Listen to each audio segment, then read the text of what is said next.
Atividade para a aula remota. Os números no dia a dia.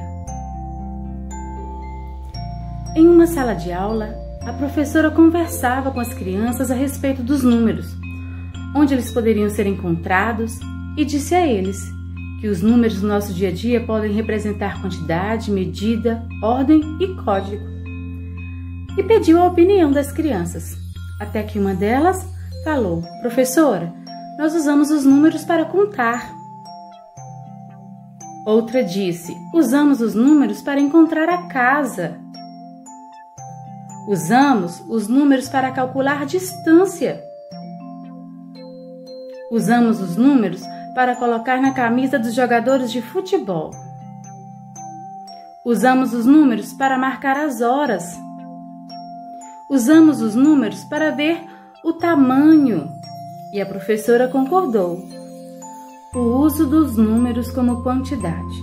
Usamos os números para representar a quantidade de bolas, para representar a quantidade de frutas de cada conjunto. Usamos os números para contar as casinhas da amarelinha. E usamos os números para representar a quantidade de casas de uma trilha.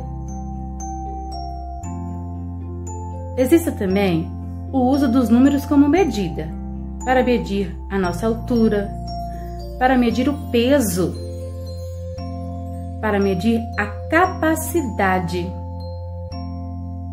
para medir o tamanho do sapato e para medir o tempo, as horas. Existe ainda o uso dos números para indicar ordem, indicar o lugar de cada campeão no pódio, indicar o lugar de cada pessoa na fila, o primeiro, o segundo, o quinto.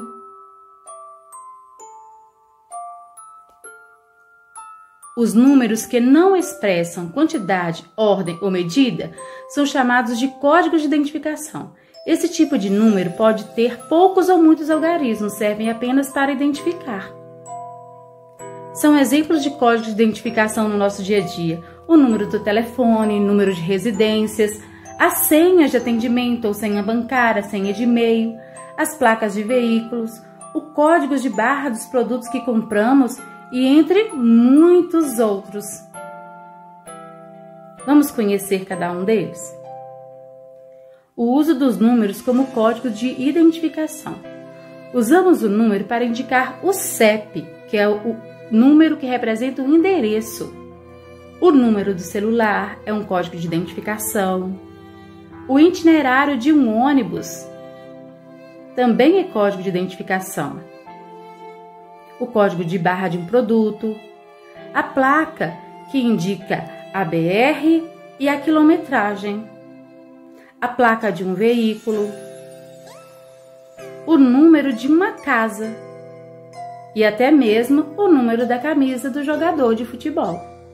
Esses números identificam código. Viu como é fácil aprender a matemática?